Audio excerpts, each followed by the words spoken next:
Ele vai selar que o presidente Lula se reunirá com o vice-presidente Geraldo Alckmin, ele que também é ministro de Desenvolvimento, Indústria, Comércio e Serviços, para alinhar os últimos detalhes, ao que tudo indica, do tal plano de contingência depois do tarifaço americano de Donald Trump. Já está em vigor, realmente um pandemônio econômico afetando diversos setores, férias coletivas sendo antecipadas, demissões em massa já sendo anunciadas. Então, jamais podemos perder de vista ainda mais o impacto no médio e pequeno produtor, que talvez tenha menor capacidade de articulação e proteção nos gabinetes e nos meandros de Brasília. Eu proponho agora que a gente vá rumo a Brasília com a nossa querida Janaína Camelo, que será que agora, Janaína, tudo bem? Bom dia, obrigado pela presença. E afinal de contas, o plano será divulgado, linha de crédito para lá, fundo privado com alguma sustentação pública? O que está posto de fato? O que os nossos pequenos e médios produtores, principalmente, podem esperar saindo dessa reunião? Bom dia. Pois é, André, agora sai, viu? Agora sai depois de vários dias de negociações ali com empresários, com os estados, né, com todos os setores produtivos. Inclusive, agora há pouco, o vice-presidente Geraldo Alckmin, que também é ministro aí, né, de Desenvolvimento, Indústria, Comércio e Serviços, que tem encabeçado aí toda essa negociação com empresários, acabou de chegar aqui no gabinete da vice-presidência. A imprensa perguntou para ele se, de fato, esse programa de contingência vai realmente ser anunciado hoje, vai ser anunciado amanhã. Ele preferiu não responder, viu? Ele entrou ali direto para o gabinete dele, não conversou com a imprensa.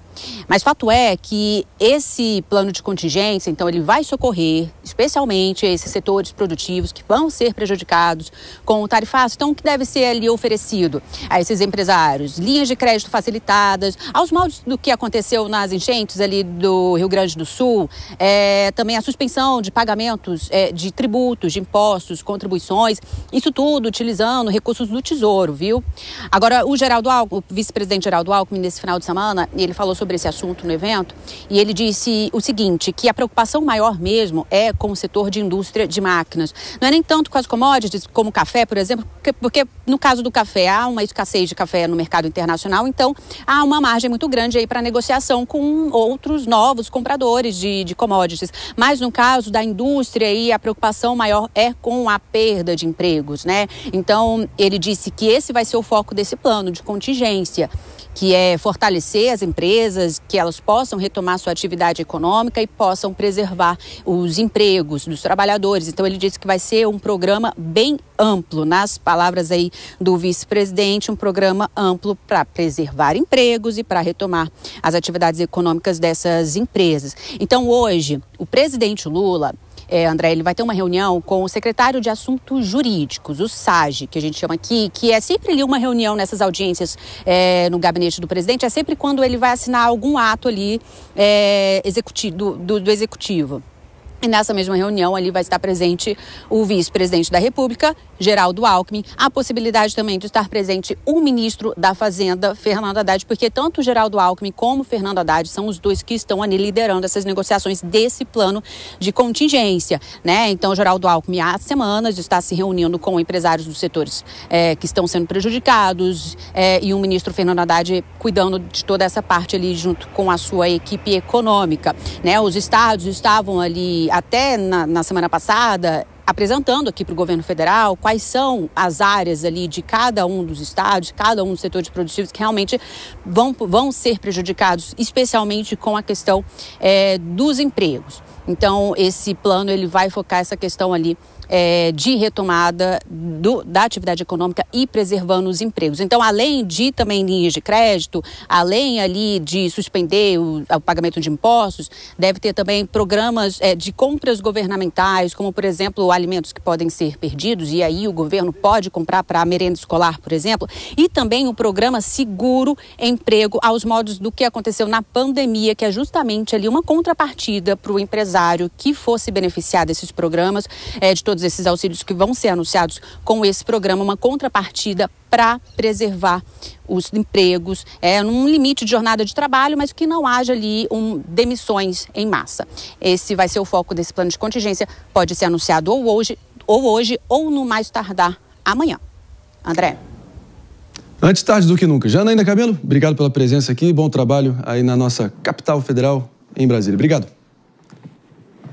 Mano Feira, assim, de novo, antes tarde do que nunca, beleza, o que eu realmente acho que todo mundo aqui está na mesma página é imaginar o sufoco, o sono intranquilo dos pequenos e médios produtores de tantos e tantos setores que não foram abarcados naquelas mais de 700 exceções, que, sejamos sinceros aqui, as exceções só existiram, primeiro, pelo forte lobby de grupos de interesses econômicos dos próprios setores que conseguiram empreender isso na ponta, e também porque houve um cálculo interno dos Estados Unidos, dos importadores americanos, que certos setores seria danoso para eles e para o povo americano também.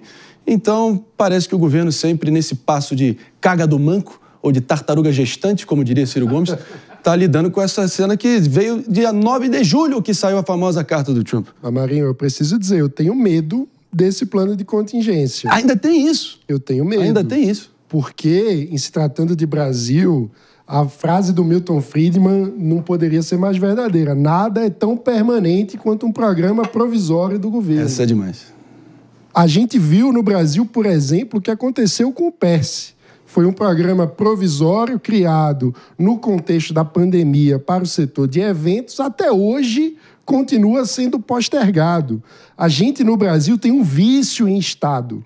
Então, toda vez que tem uma oportunidade de criar um benefício estatal a mais para um setor, para que o governo se venda como aquele que traz as soluções, quando a gente sabe que, no fim das contas, o governo no Brasil é aquele sujeito que quebra suas pernas para oferecer muletas, a gente tem que olhar isso com muito temor e com muita precaução por parte da sociedade civil, porque não é difícil que surja desse pacote de suposta ajuda para os setores, mais um programa provisório que vira permanente para que o governo venda favores para setores que viram amigos do rei. Então eu vejo com muita preocupação a criação desse pacote emergencial. O que a gente devia, na minha visão, era ter uma agenda de comércio internacional, que esse governo não consegue ter. Mas aí a gente está pagando a conta de anos e anos de economia fechada e o Brasil olhando para o próprio umbigo e tendo um complexo de chihuahua econômico e tentando correr atrás do prejuízo. Agora que a conta chega bem salgada, né, Jota? Chega bem salgada, e falando em salgado, não tem receita melhor para o governo Lula, André, que fechar a boca. Se fechasse a boca, não teria problema nenhum com o plano de contingência. Tudo vinha em segundo plano. O problema é que quer falar demais, quer se expor demais, e não adianta nada falar plano de contingência, né, se inspirando naquilo que foi feito no meu estado, se meses depois vai o Lula, vai outra representação do governo e ficar falando bobagem de forma internacional sem quaisquer tipo de responsabilidade, imaginando que isso não vai ter efeito interno no país. Então, querem ajudar os micro e pequenos empresários, querem sinalizar com um processo de virtude para essa parte importante da população que move o país, simplesmente fecha a boca. Faz uma dieta que tudo vai melhorar. Cíntia Nunes, antes de seguir adiante aqui, David também pode complementar à vontade, mas, de fato, é uma desorganização generalizada em várias cadeias produtivas. Teve até uma entrevista do economista do INSPER, Marcos Lisboa, nesse final de semana, imagino que o Mano tenha lido, onde foi o destaque da entrevista, onde ele diz aqui, eu abro aspas, eu queria a tua opinião, Cíntia. No Brasil, o setor privado é muito, mas muito curioso. Quando eles estão pressionados, pedem ajuda do governo e quando passa a pressão, não querem pagar imposto. Foi assim com o PERSE, foi assim com a Covid. Claro que aqui é um momento também de extrema preocupação, altíssima temperatura e pressão. Todo mundo sabe onde o próprio calo aperta. Mas você vê que essa é a dinâmica desse pesadelo repetitivo que é o Brasil? Com certeza, eu gostei muito da frase, gostei muito do que o Jota disse aqui.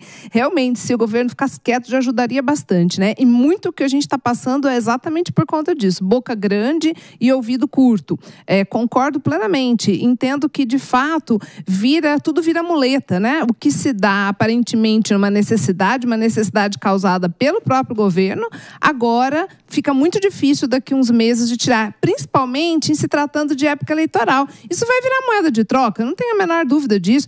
Você quer o apoio da nossa classe, da nossa categoria, então mantenha esse subsídio. Ou seja, vira um círculo vicioso que não tem fim. E no final das contas, quem deveria fazer o serviço de casa, que é o governo, começar a cortar o que a gente sempre tem falado o tempo todo, cortando os seus excessos, não faz. E aí fica distribuindo benesses com o dinheiro de quem? Com o dinheiro dos cofres públicos. Falando de distribuir benesses com o dinheiro dos cofres públicos, falando em inimigos imaginários e bodes expiatórios para poder favorecer o seu dia a dia, calma que vocês vão entender, Porque, pelo visto, será que até os professores da rede pública, pessoal, serão afetados pelo tarifaço? Mano Ferreira, que história é essa? Essa história é maravilhosa, Marinho. O prefeito de Pedro do Rosário, no Maranhão, que é conhecido por Toca Serra, do PCdoB, Partido Comunista do Brasil, deu como justificativa para suspender um aumento salarial, um benefício que ele tinha prometido para os professores da rede pública municipal, o fato de que o tarifaço teria prejudicado a arrecadação da prefeitura. Um detalhe, a cidade não exporta nada para os Estados Unidos. Já exportou notícia agora. Mas a justificativa do prefeito é que, com o tarifaço, o governo federal teria possivelmente uma diminuição na arrecadação, então provavelmente isso pode gerar uma diminuição nos repasses para as prefeituras e, portanto, seria mais prudente por parte da gestão municipal suspender esses pagamentos. O que a gente sabe, no fim das contas, é que isso é uma desculpa esfarrapada. Exatamente. Que, no fim das contas, vem ou de uma promessa que a prefeitura não tinha condições de cumprir, o que é o velho populismo brasileiro, ou de uma prioridade distorcida nas contas públicas do município, que fez faltar dinheiro para educação. O pior é que eu não duvido que vai ter quem acredite nisso. Isso que é o pior. Vai ter quem acredite que é verdade, que é culpa do Trump. Na semana onde tem o encontro de Vladimir Putin com Donald Trump no Alasca, nessa sexta-feira, eu tenho certeza que é uma das pautas principais ali na Casa Branca, que deve estar perdendo sono. It's Mayor Touchsaw, Toca Serra, Touchsaw, stupid guy, total loser, Jota. Jay, help me out. This is a total loser, lunatic, he's a communist, total communist. O que você acha do Mayor Touchsaw, Toca Serra? Você acha que é só um festival de incompetência e de irresponsabilidade inventando essa loucura que ele acabou de, enfim, usar como pretexto? É um modus operandi. Não tem outra justificativa, André. Infelizmente, é um modus operandi. Jota, vou ter que te interromper brevemente, só para fazer um rápido break para quem está nos ouvindo pela rede Jovem Pan de Rádio Morning Show. Volta para vocês já já. Me perdoa a interrupção, por favor. Imagina, quando começou a falar Maranhão, PCdoB... Então já me traz lembranças que não são muito positivas. Flávio Dino. Já lembrei do ex-governador Flávio Dino. Que não tem nada a ver, que fique claro aqui. Repare muito bem. Não. Nesse caso. Mas não deixa de ser aquela associação, né? Claro, certamente, gente. Inconsciente. Claro, e automaticamente a gente tem um histórico PCdoB onde é que tem representação, né? O Maranhão certamente tem frutos advindos da representação da gestão do atual ministro Flávio Dino, né? Mas enfim, quando eu li a gravata desse prefeito, automaticamente ali eu já previ que parece um ex-participante reality show, né? Parece. Infelizmente, a gente já prevê, e muitas vezes vem com inchaço da máquina pública, e por vezes essas cidades menores, grande parte dos trabalhadores, a produtividade está no próprio serviço público que não retorna para a população, né? São nesses casos que a gente discute a redução dos municípios, para casos como esse, né? Para evitar que, infelizmente, a máquina pública sirva exclusivamente para retroalimentação, né? Pobre Maranhão, pobre Pedro do Rosário, pobre, enfim, esse prefeito, uma combinação tóxica de responsabilidade e incompetência e falta de vergonha na cara, né? Aí os professores vão ficar sem quinquênio, né, reajuste, uma série de questões. Mas eu fico muito atento, Marinho, aos sinais que são dados por parte do governo federal. E quais foram os últimos sinais, as últimas movimentações em relação a toda essa questão do tarifaço. O presidente Lula ligou no fim de semana para o presidente da Rússia, Vladimir Putin. Ficaram 40 minutos nessa ligação e entre os assuntos foram tratados sobre o BRICS, sobre o tarifaço, uma possibilidade de fim da guerra com a Ucrânia, sendo que a gente está no momento onde o presidente americano, Donald Trump, está dizendo: quem fizer negócios com a Rússia, eu vou sobretaxar, eu vou impor medidas, e aí a gente tem um movimento contrário.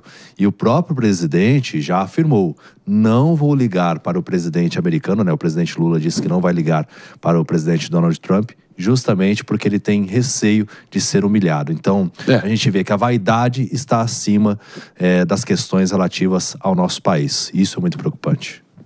A gente vai seguir falando aqui da saga do presidente americano.